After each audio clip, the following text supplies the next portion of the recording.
Welcome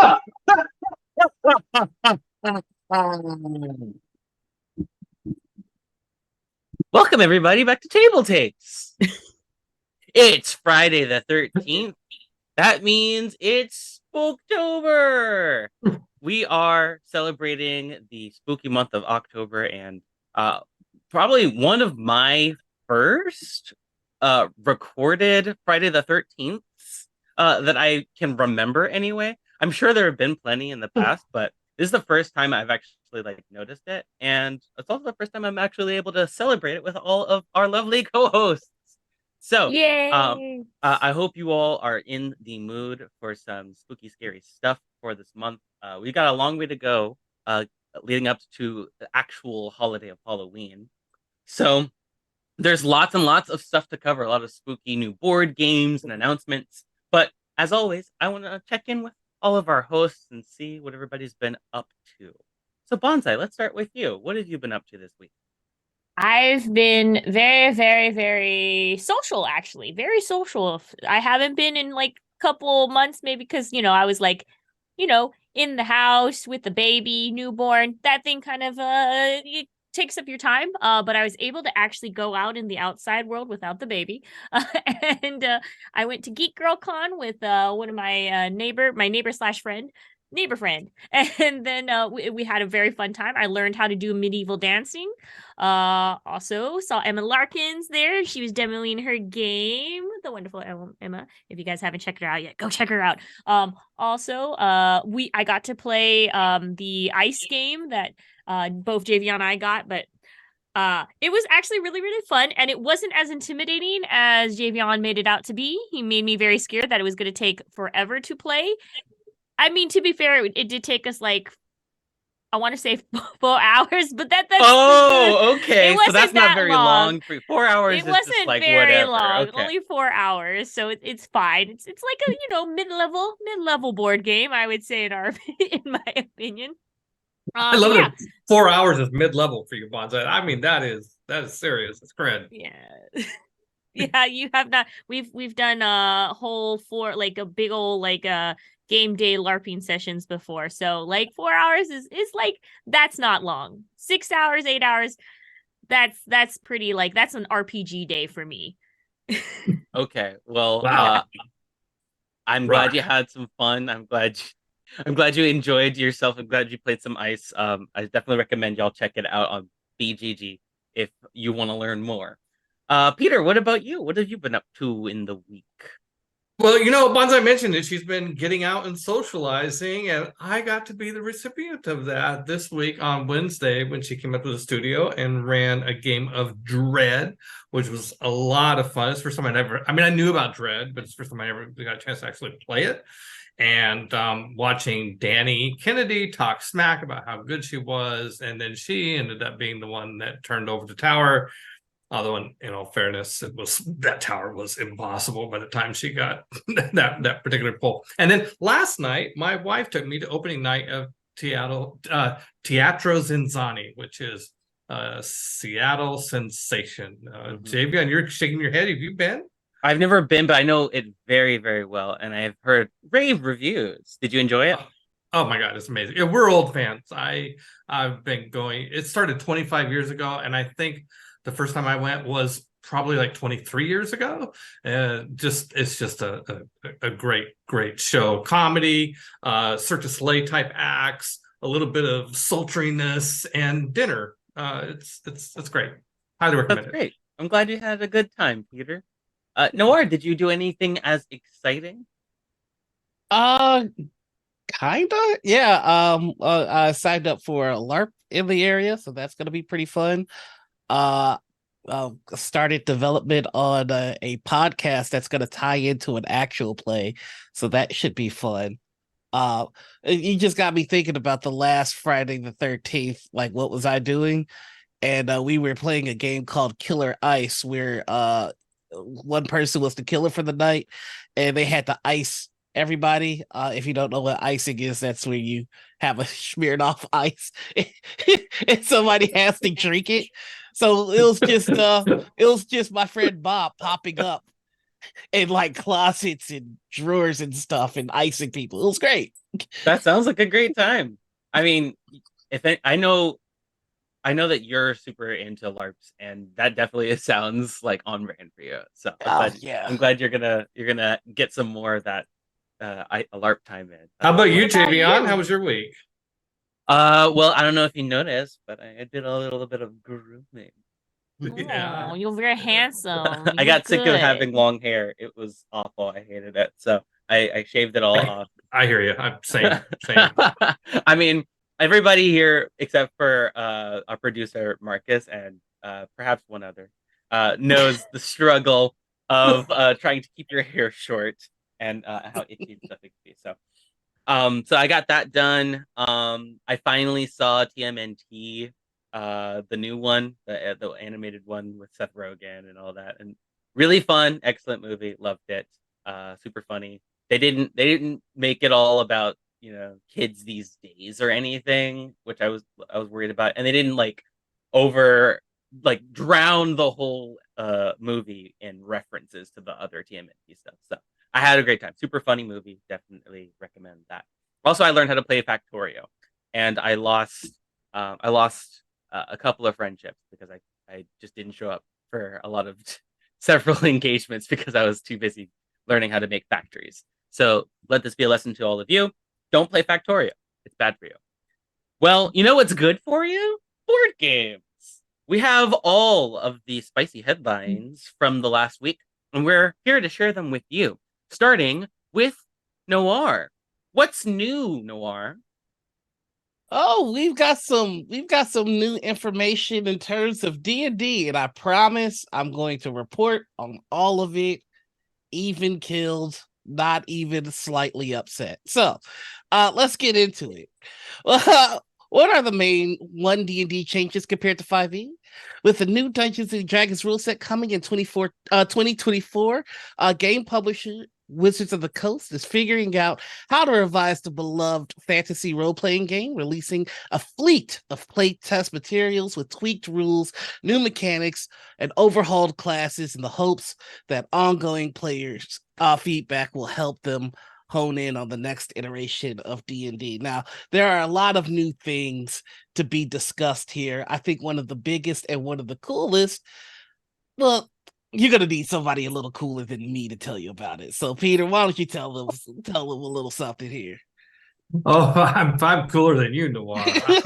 That's a shame. You've really plummeted. It's been a long week, man. Oh man. All right, baby. I'll lift you back up. How's that? Okay, so I'm also quoting from the Dicebreaker article. The 8th playtest dropped a brand new gameplay system for 1D&D. And by the way, I'm going to tell you right up front, I think this is a really cool idea.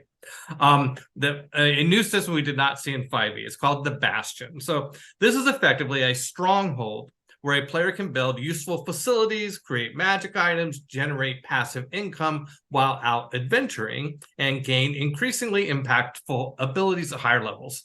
A bastion is run by your employees or your hirelings in your absence, and you can take weekly actions to put your bastion to use while you're away saving the world. The bastion facilities will generate bastion points when you use them, and you can spend these points to purchase magical items. Oh, I mean, that's great. So you can get magical items by adventuring and at home and in the dungeon at the same time. That's pretty cool.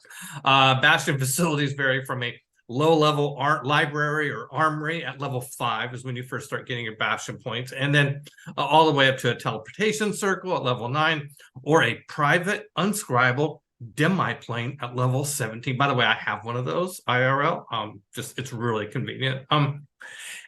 So there are about 30 different facilities in the playtest, each with functions and benefits and class level requirements, blah, blah, blah. I don't know. It sounds pretty cool. But what I really like about this, Noir, is that it feels like a little bit of a callback to original D&D. I mean, D&D started out of miniatures wargaming, and the first games were like people had their armies, and in those days you would raise money to field more troops, and you would have a fortress and all this sort of stuff. And the adventuring was just kind of like a sideline you did until they got really popular, and then the adventuring became the thing. So I don't know. I kind of feel like this is kind of a nice bring it back sort of to the beginning sort of thing. Yeah. Anyway. I certainly hope this brings back things like crafting. I loved crafting back in 3.5, being able to make your own magic items, being the party artificer. That was all good stuff that has been missing in 5th edition. So I'm hoping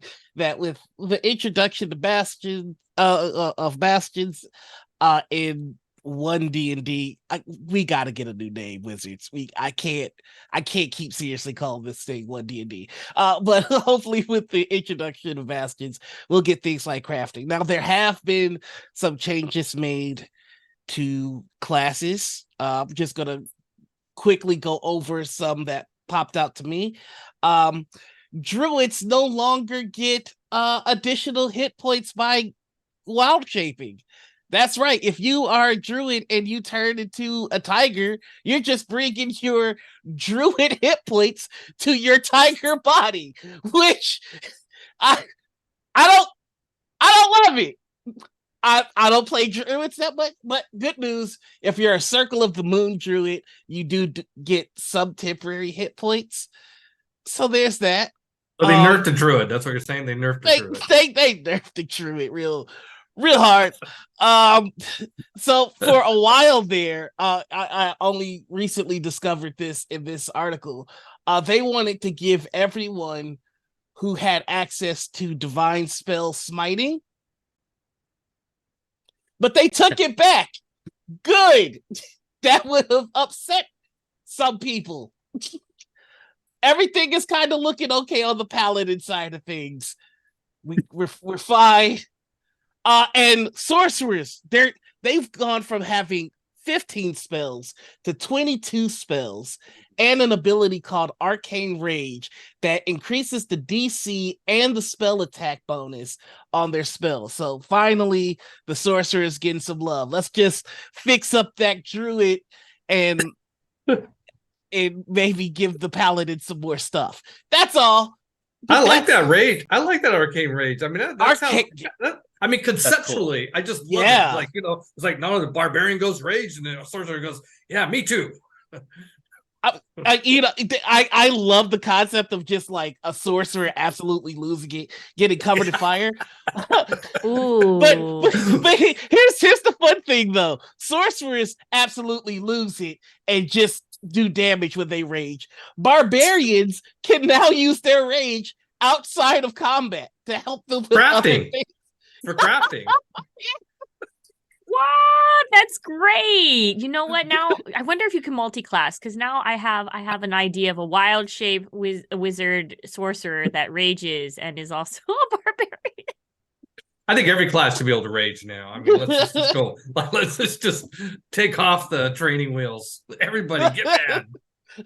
Well, speaking of gamer rage, save us, Javion, please. There, save us. There are few internet superstars who conjure controversy like Mr. Beast, and well, it seems like there's some overlap coming into the board game world. So, Bonsai, would you like to tell us more? Hello. Yes. Surprisingly, out of nowhere, that came out of news this week is this also, thank you to Chase Carter from Dice Baker for bringing us this article. I don't know if you guys know this person, maybe on like some soda cans and chocolate bars in your local store, called Mr. Beast.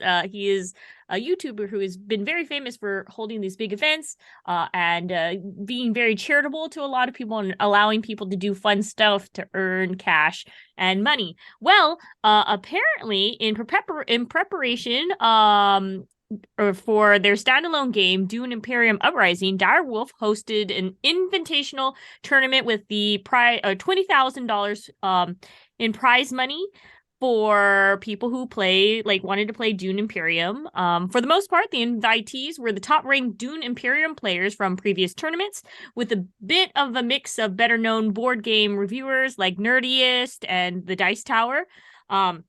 And then also, just, out of nowhere, they're like, oh, to help with the event and at the game, they also had Mr. Beast and his crew attend as well. And as it turns out, Mr. Beast is actually a huge tabletop strategy nerd. Like, he loves tabletop Wow. strategy games. He said he even boasts that Catan is his favorite board game. Shockingly, just because I don't know, when you think of these kind of folks, I admit I have my biases. You don't think, oh, Mr. B, that person, he thinks really strategically about everything, but apparently he super does. And the field was loaded with some ringers. Mr. Beast ended up coming out as the tournament winner and securing basically the $10,000 prize, which he donated back to the tournament for the prize to be bigger next year. That's just, in par of what he does for his stream. He's like, I have money, but I'll give it back because I have way too much money. Have more money. Yeah, I wouldn't have been surprised if you had told me that he matched it and actually like doubled it, so that the next prize would be like $1 million or something insane. Yeah, so I feel bad because I admit I had my biases and I'm like, what? He won what? He's into what? And so it's surprising. It's like Post Malone coming out of nowhere here, dropping like 50 grand on a Pokemon card.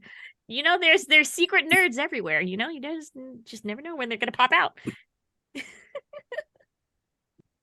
Well, this is exciting. I didn't know there was a Dune Imperium tournament. I always assume that there are like smaller tournaments going around all over the world all the time, so I don't like check in. But that's pretty fun. That there's a whole tournament for a game that I already really like. $20,000 in prizes being given out. I can't wait to see what happens next year.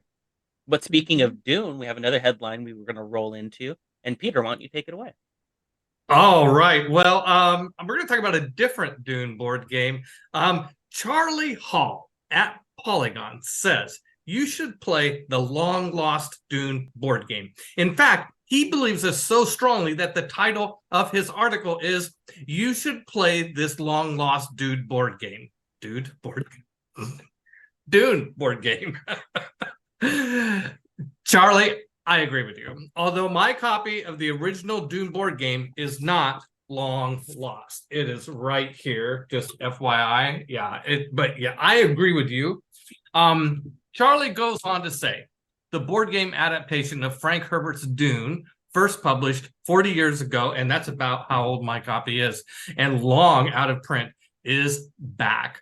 Publisher Gale Force 9 says that this is just the beginning of its newly forged partnership with the Herbert estate.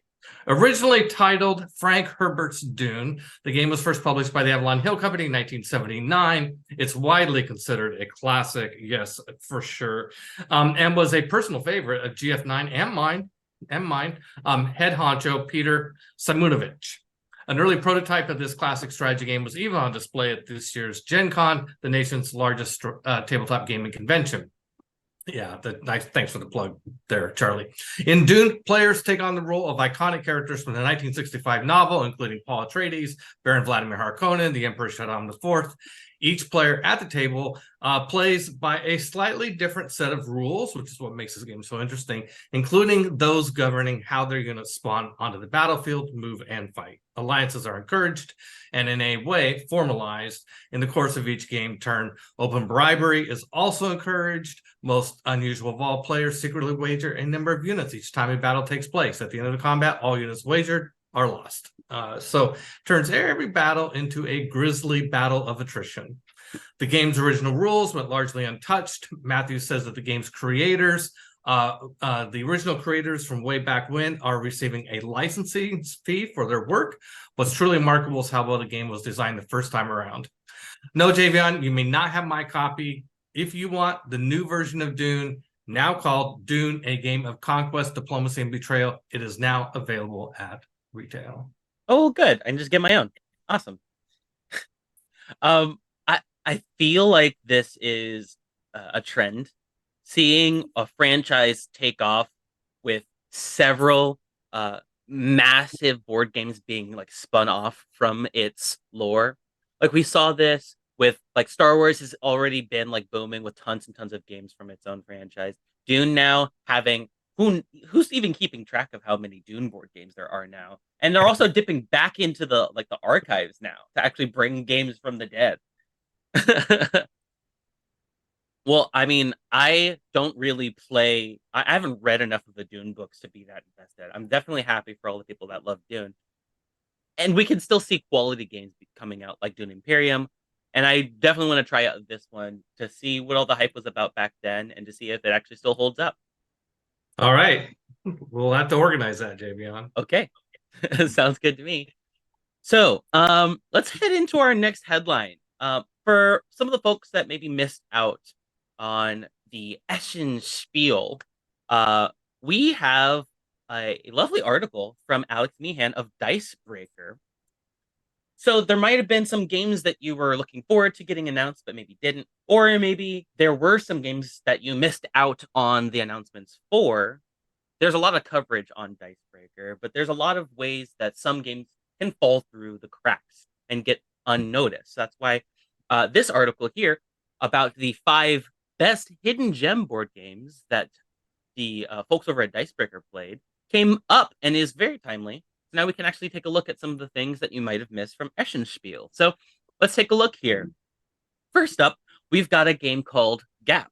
This is a game I actually had a chance to play myself. It happens to be a trick-taking game, which leads me into Javion's soapbox. Oh my god, we get it. You think trains are cool. So overrated.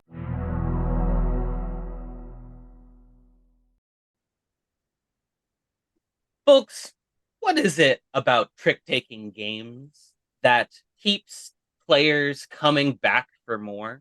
Is it the cozy comfortability of nostalgia that wraps us together like a warm blanket around a campfire?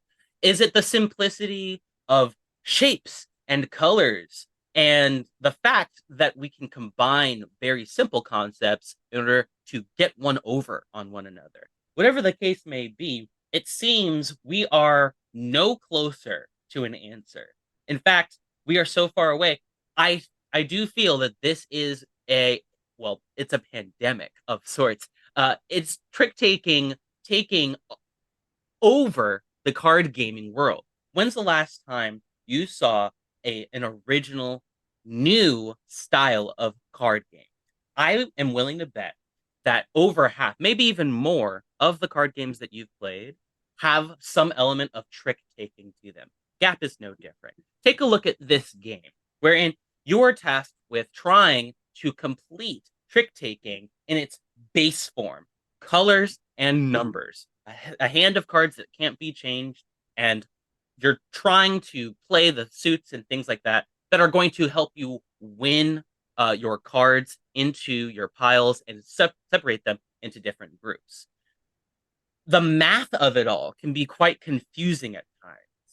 If we're looking for simplicity, I don't think trick taking is where we want to go. I think folks who have the fond memories of trick taking are going to want games like this. Speaking of trick taking, the second game on Dicebreaker's list is called Rebel Princess. Rebel Princess is straight up trick taking.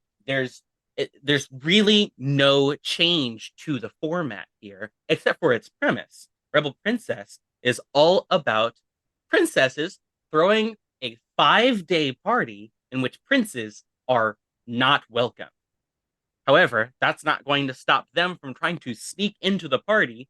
So whenever you don't have a card to play that is of the suit, the trump suit that has been played at the beginning of the round, you can play a prince, forcing the player who wins the trick to get a letter of an adoration and affection from an unwanted prince. So you could say that this game may be a hidden gem in some aspects, but in reality, it is just a trick-taking game. So a couple of trick-taking games with 2 different flavors, one of them being a little bit more complex with Gap, and one of them being a little bit simpler. Now you got both flavors to choose from. Let's move on to Coral. Coral is a game that was shown off at Eschenspiel, but it was also shown at several different demo reels in several different conventions. And Bonsai, I believe you were one of the people who had a chance to take a look at it, weren't you? Yes. When we went to Gen Con in year 2022, they had their demo for it in the Rose Gauntlet that I got to play. I'd say just because it was a demo, it wasn't fully fleshed, that I did appreciate that it was wooden. That's the reason why I'm like, ooh, wooden colors. I love it. I would say that it wasn't a game for me at the time, because it was kind of like a Tetris, like trying to make that your coral reef fits a certain pattern or hit a certain like goal for yourself. I mean, I like the concept, but for me, it was still just a demo game. I want to see what it's like now to comparison. But yeah, it wasn't at the time when I demoed it, it wasn't a game for me, but I'd still say it was beautiful in terms of wood and color. Well, I am definitely looking forward to its full release whenever the time may be. And I'm sad that I had to miss out on it at Eschenspiel. Let's move on to number 4 in this 5-game series. We've got the Itten Fun Brick games. I actually have a few here from the crowdfunding campaign. Let me just really quickly unblur my camera so you can actually see what I'm talking about. So there are 5 of them, but I've got 4 here. One of them is tucked away safely because I'm taking a trip soon and I wanted to be able to bring it. These ones travel very well. As you can see, they're very small compartments where you can keep all the game components, and they all have a little flavor to them. Now, this was shown off at Eschenspiel, but I'll show you just one of them. It's very fun. It's called Judge Domino. In this game, you take turns placing numbered dominoes of different sizes, but they're all still rectangles. And you're trying to place it down in a way that makes it ambiguous whether or not you're going to be able to knock them all over in a train of dominoes, just like we used to do when we were children. And you can bet on whether or not you think the whole thing's going to fall over nicely, or if you think there's going to be a gap somewhere where one of the dominoes misses another, which is very innovative. And a lot of the It and Fun Brick games share that concept. Taking something simple that we did maybe as children, maybe like a toy or a gimmick kind of thing, and making a full game out of it. Each of these are really fun, really small and compact and easy to teach. So definitely take a look at those if you get a chance. And the last game on the list here is Pray Another Day, a game in which you are tasked with eating other animals and hiding from bigger predators. So with this game, everybody gets a set of the same cards. However, you're all different animals. Some are more predatory than others, being able to eat lower chained animals in the food chain. So it's very much a take that kind of strategy game where you're playing a card and hoping nobody eats you. But it's also similar to a game you might have heard of called Go Nuts for Donuts, in which if you play the same number as another player, then you don't really get to do as much in the game. But if you play a number that nobody else chose, you get to choose another card. And if anybody else has that, you get to eat it. It's very childlike. It's very much in like an attacking game where you're sort of gobbling up other people's cards, taking from them what you need in order to earn enough points to win the game. All of these games were shown off at Eschenspiel, a huge convention where lots of board games were announced and being shown off. Some of these you might have missed. Hopefully now you can see that there's a lot of games to look at. And take a look at Dicebreaker's other articles where they covered lots of other games that they were shown off at the convention this year. Well, that's all the time we have for that article. Let's move on to another game announcement. Noir, take it away. I got you. So, do you like Pictionary but can't draw, and charades but don't want to act? Well, I got the game for you. It is called The Sound Game. It is being brought to you by the lovely folks at Asmodee. So the Sound Game was created during the pandemic, shutdowns by Nat and Cam. Shutdowns by Nat and Cam, a queer couple living in Melbourne, Australia.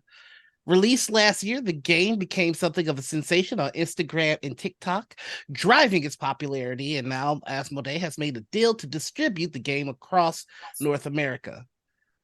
So, in this team-based game, players take turns trying to make their teammates guess an idea or item described on a card drawn from a randomly selected category using only gestures and sounds. No words can be used, and the sound master must keep both hands clasped behind their backs at all times. So, I think this is a pretty fun party game that you can whip out. Again, thank you to ICV2 and William Nibbling for giving us this article. I personally can't wait to try it, but I'm wondering what you guys think. Do you prefer this over Pictionary or Charade, or you wanna stick with the classics? What are your thoughts? Both. We need a combined Pictionary with sound game, so you have the most confusion at all points and all times.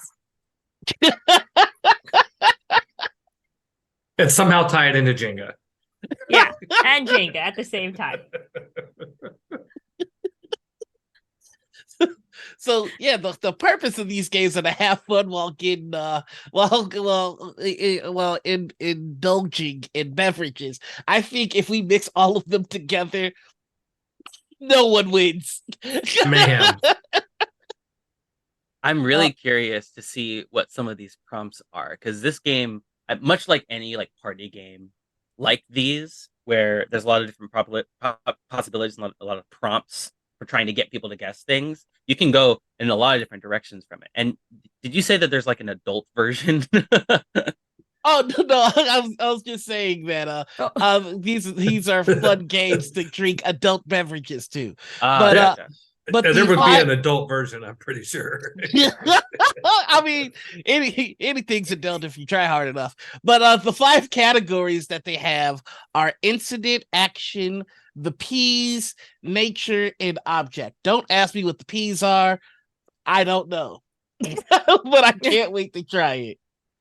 Well, neither can I. I guess we'll have to wait until it finally releases into retail. Okay, well, let's move on to our final headline here. Our last board game announcement. Empire's End by John D. Clare. This article comes to us from Jeffrey Dome Sanchez of ICV2. Looks like Empire's End, a game that was crowdfunded not too long ago, is getting picked up by Brotherwise Games. I had a chance to demo it, actually, at Gen Con this year. Empire's End is a game all about bidding. It's sort of a reverse bidding, in fact. You're trying to keep your empire safe from natural disasters and raiders by collecting all of these different resources like metal and wood and even coins that can act as any resource. If you aren't able to contribute, you'll have to take on the disaster. So in the reverse bidding way, it's really fantastic. I love games that sort of subvert the things that I don't like about board games. Like, for instance, I don't like auctioning. I don't like the idea that like I might have somebody who's really just trying to drive the price up on something and like create artificial value that isn't there just to make me pay more for something that I don't want. And there's all of this like risk and like uncertainty that's going on. Whereas in a game like this, you can put in to just keep the disaster away. You're literally just like, I don't want it, so I'll chuck in some resources. And even if you do get, stuck footing the bill for all these terrible things that are going to happen to your empire, you get some resources as sort of like a compensation. So you're actually incentivized not to bid and actually to take on that disaster as long as it's worth it. John D. Clare's games have a lot of those elements involved in a lot of his games. Very push your luck, very risky stuff. So I'm really, really excited for this game to finally get its full release. I definitely love playing it. I had a chance to play it with Bonsai, actually. We both had a great time playing the deluxe special collector's edition of it. It was really cool, and I'm definitely looking forward to seeing it in retail. It looks like it's going to retail at an MSRP of $39.95. Big John D. Clare fan. Okay, well, that's just going to have to do it for all of our headlines here. We have a very special interview with Kevin Priest of Null and Void Media, coming up right after our next segment, Crowdfunder Court. Welcome to Crowdfunder Court. come the judges. Prepare to be judged. All right, court is now in session. All rise for Crowdfunder Court. We have several excellent crowdfunders brought to us before the court today. Let's see who will bring forth their case for the judge, or off with your head, shall we say. Let's see here. Noir, how about you go first? Sure. So I've got $1 one shot by Motive Madness over at Backer Kit. Honestly, it's kind of fun if you like beverages and you like spooky TTRPG goodness. So there's the pumpkin spice pumpkin slice latte monster, which is just an insane concept in and of itself. There I'm sorry, the puns here are just killing me. It's a brutal adventure with extra scream. You get ready for a triple shot adventure packing 3 times the usual punch. This short adventure is split into 3 parts that can each be run as a one shot. Pumpkin Slice Latte takes you on a thrilling journey to Dreamy Hollow, a once festive village, now shrouded in darkness. Unravel the sinister secrets hidden within this autumn realm as you confront the malevolent slicing pumpkin. There are just a number of adventure, a lot of fun one shots here, and they only had a goal of $250, and they are currently at 9,966,000 with 42 hours left to go.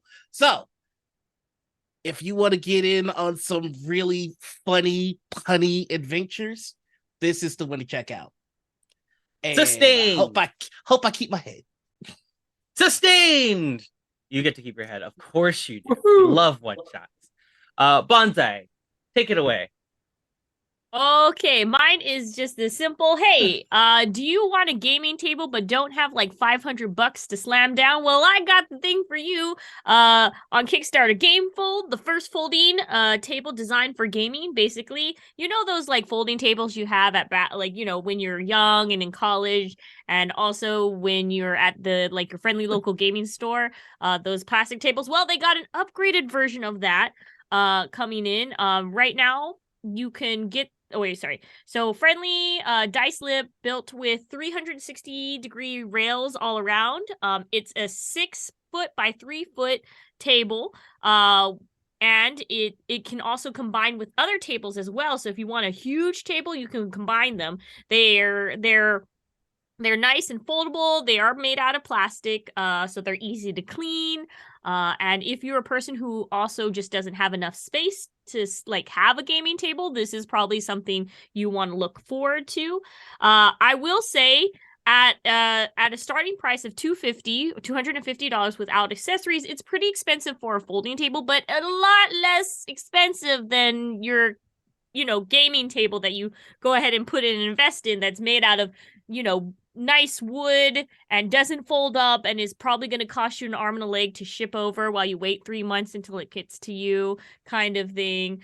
So if this is kind of something that you're like, oh, I would also like a fancy gaming table, and I like to be a minimalist, this is the Kickstarter for you, and it has 17 days left. We, the jury, find you not guilty. Or at least maybe guilty of great deals. I don't know. Thank you, Bonsai, for that excellent headline. Okay, so you're saying that this is a gaming table that's not going to cost me 3 months rent? Well, finally, this is what we've been waiting for. I can see why it's already raised millions of dollars on its crowdfunding campaign. Well done, Bonsai.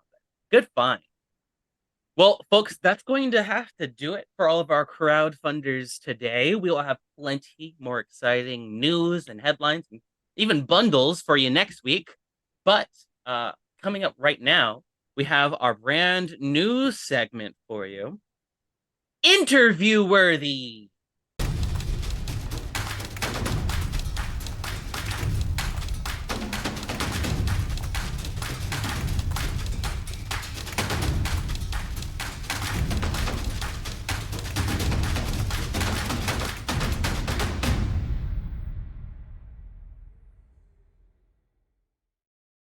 Got it.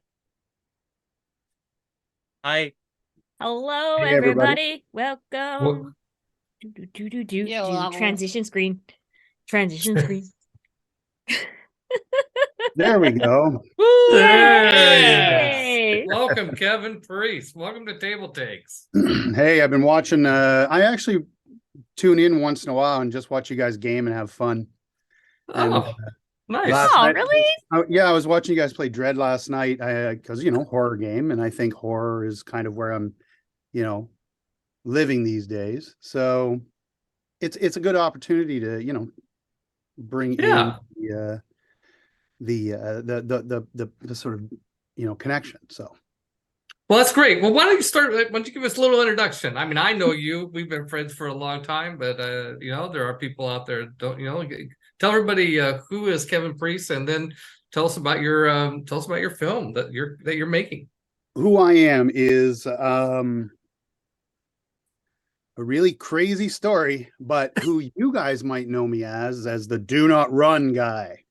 I'm at Gen Con. I was the operations supervisor for 28 years. A spectacular feat. I worked through my teen years right through to, and I managed to travel the world, and I managed to sort of be involved. I also was a professional musician at the time. So I would come home and get to be, we get to be a little bit more fluid, I guess, because, since I was a professional musician, I could just come down to do the shows. I met Peter many, many years ago. We won't talk about how many. Ice Age. Toronto, right? Ice Age the expansion, not Ice Age. Ice Age. We're not that old. I was just talking to Scaff the other day about that event where we met. The Toronto, in Toronto Ice Age pre-release for Magic the Gathering Ice Age. That was great. Yeah, there's a lot of crazy stories, but I think that's a thing for another time. Yeah. I know our involvement is very long and very varied, both inside and outside the conventions. I know the bodies are buried. Yeah, that's right.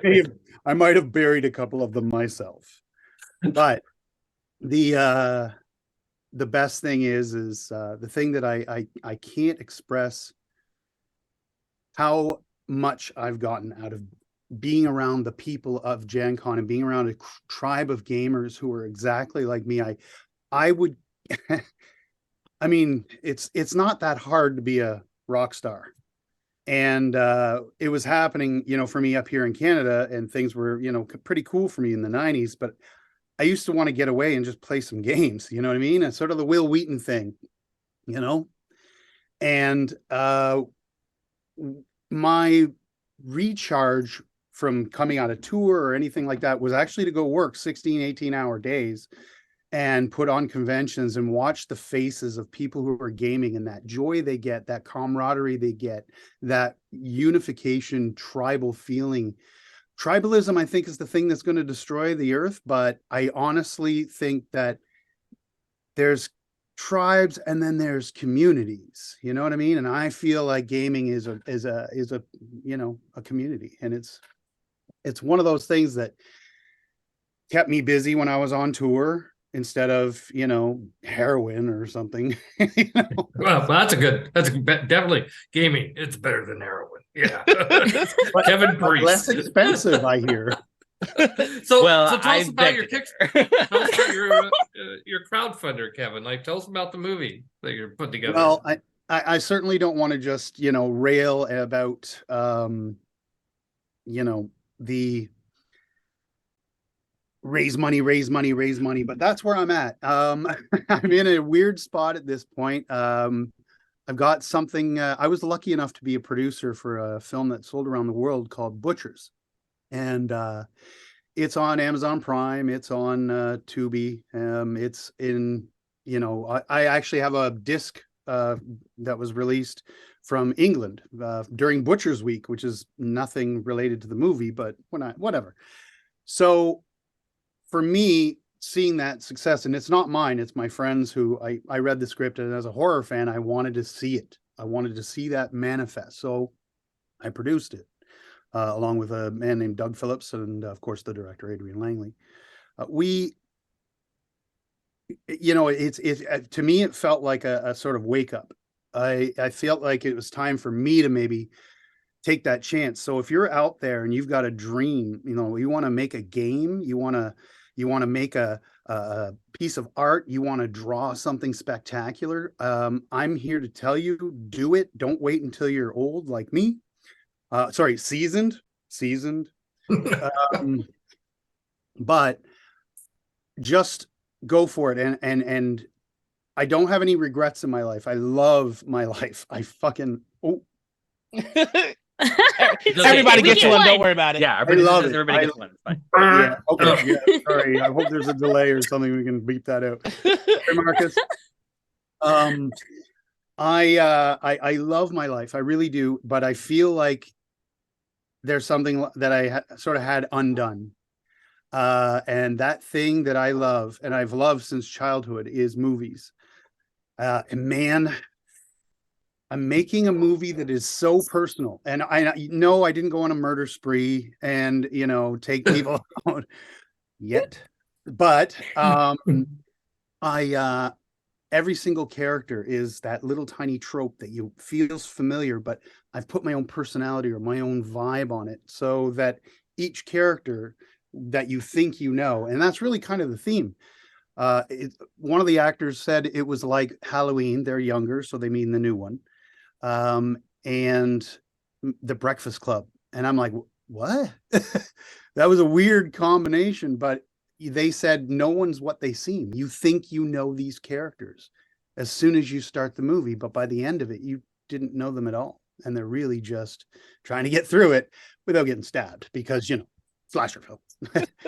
So it's I'll give you the little pitch. It's for everyone out there. It's a slasher film. It's called Slasher Film.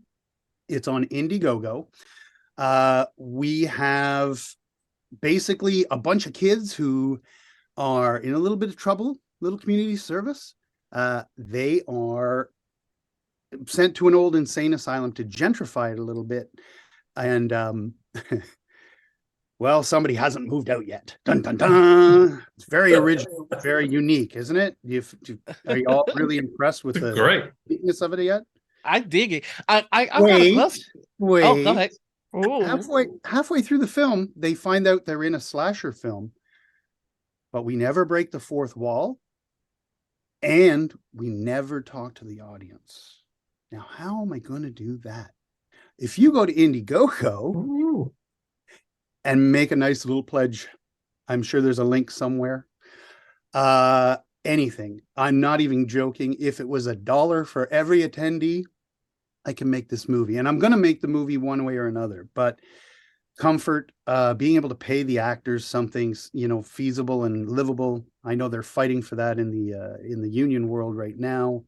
This is a passion project. And Peter has known me a very long time. When I put passion into something, it gets done. So, a little tiny Gen Con insider story. I almost quit Gen Con back in the day before Gen Con LLC came on board. A certain gentleman asked me if I would stay to train the new person. And I said, I'll give you one, because I was done. It was a lot of corporate stuff and a lot of stuff that an NDA won't let me tell you. So don't even ask. But I was done, and I was sort of ready to hang up my my vest. That was over 12 years ago now, Peter, I think. Yeah, I think we know where the story's going. That's embarrassing. Let's all right, Noir, let's get your question. I mean, yeah, that's the way it works. We get to ask you questions. I'm sorry. I thought it was Yeah. talk, and I had to talk. Interview show. Interview show. No. I'm just curious about the transition from being a musician to doing film, about the things that you found easy to adapt from one art form to the other, and what was a challenge. Artists, no matter the medium, whether it be game development, whether it be painting, whether it be music, you want to put your passion into it. And all of these, whenever you're making art in any form, you find a common thread. And the common thread with music that brought me over was storytelling. I wrote the lyrics, I made the songs, and basically I learned, because every artist is trying to tell a story, they just have to find out how to do it. I would tell it in 3 minutes, 3.5 minutes, sometimes 5, sometimes 7, but then it started to get a bigger story and a larger presence and a bigger idea. And so really storytelling, it's just practice. A lot of artists will tell you, get your hands into the paint, practice. You're going to make a lot of crap. But crap's okay, I think. Yeah. Yeah. Yeah. Yeah. Yeah. Yeah. So- we make a lot of crap. Okay. Yeah. Well, I mean, so I feel like when you get to a certain point in your life, and I've made a lot of movies. I've worked from everything from craft table to, director's assistant, to directing and to writing and creating my own films. But I mostly worked on other people's films because they had a success that, if I continue to work on them, it's always good for everybody. So that's what I did. But I feel like it's my time, and I don't really have a lot of fluidity. So turning to the crowdfunding was a thing to maybe get us started. Because again, money, yes, it's a great, wonderful thing, but money doesn't really make movies. People make movies. AI doesn't make movies. It makes decisions. You know what I mean? It doesn't make feeling. It doesn't make art. So to the core of it, to answer the question as succinctly as I can and as real as I can, art will find a way. And you are an artist, and you have a very specialized knowledge, especially when it comes to like horror movies, slasher films. I mean, you're actually making one. I'm not a horror fan myself, so I was actually hoping to get a little bit of advice from you. I've been watching these how to beat videos, like how to beat Friday the 13th or how to beat Halloween. Do you have any advice for surviving a slasher film? Well, good. are you talking about surviving it in today's day and age, or are you talking about surviving it in, say, circa 1984? I think our audience could benefit from your well of knowledge in whatever way you want to share it. Well, today it's simple. And this is going to be a little controversial. Careful. In a new horror movie, the fastest way to get removed from the equation is to do something, like a decent human being and be, woke. So Texas Chainsaw Massacre, the new one, did that as an example. Actually, it handled the question, how are they going to make a movie with a, crazy killer in today's day and age? There you go. They just ignore it, except they tread into some pretty touchy stuff. But art should shock, and art should address these things because it gets people talking about it. And when we talk about it, it isn't so scary anymore. To survive a horror film in circa 1984, well, there's the standard Scream things. And by the way, slasher film is probably going to get compared to Scream because Scream was self-aware. It gave you the rules, right? Don't have sex. Don't go anywhere by yourself. Don't do drugs. Don't drink, all of those kinds of things. So if you somehow fell into a time machine and ended up in 1984, first off, find me, tell me to invest my money into Peter. I might follow you on that. But the survival thing is really, I think the survival thing in a horror movie and the survival thing in life is the same. I think it's don't be a dick. Yeah. Okay. Well, Yeah. thank you for that sound advice. I definitely have a lot of tools now that I can use next time I go out to the middle of the woods by myself. I think if you don't mind, I have one last question to ask. Just because the horror genre has a lot of like, there's something I want to ask particularly for the horror genre. Because I from a craftsperson perspective, what do you believe in more, practical effects or digital effects? This is a very controversial view in the filmmaking industry, so I want to hear your opinion about it. I think that the best tool is the one that the artist picks up. And the result is not his decision or her decision or their decision. It is the decision of the audience. Well, since no one can control the audience, you're going to have a division, right? You're going to have that regardless. Division is, as I said, something that could destroy us in tribalism, but it's also the thing that kind of makes us exciting. And with a little bit of practical effects, which I will say the warmth of a practical effect and is a beautiful thing when done well. Examples are John Carpenter's The Thing in the older days. In the newer days, I actually really enjoyed a brand new one that came out called Totally Killer. It's on Amazon. It's a lot of fun. And there's time travel in it. And they go back to the 80s. So full circle. Anyway, I would like to tap on one thing, though, that you said in your question. And to finish it, you can sweeten the blood or the spatter with a bit of digital and it won't kill anybody. Nobody's gonna, it's not gonna harm the film as long as it looks good. Like, your Jurassic Parks or your, that's good CG. It's when it's 5-headed shark attack. Ooh, that's a little rough. But I feel like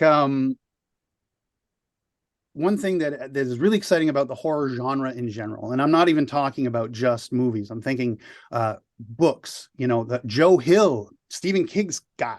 His kid is coming up and making his own unique stance on that kind of thing. Games are not only out, like the Friday the 13th game or the Alien one that I picked up last year. I had sent to me from Gen Con. I wasn't able to attend. But I mean, these are like, the horror genre has become a more less slashy and more thinky if you watch different films.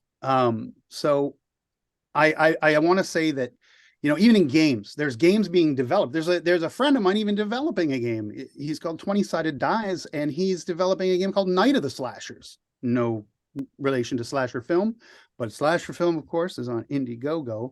I think I don't know the stage that they're at just yet, that 20-Sided Dice guys. But I mean, again, this is an independent guy who's developing stuff like a dream like me. And that's the kind of dreams that we share.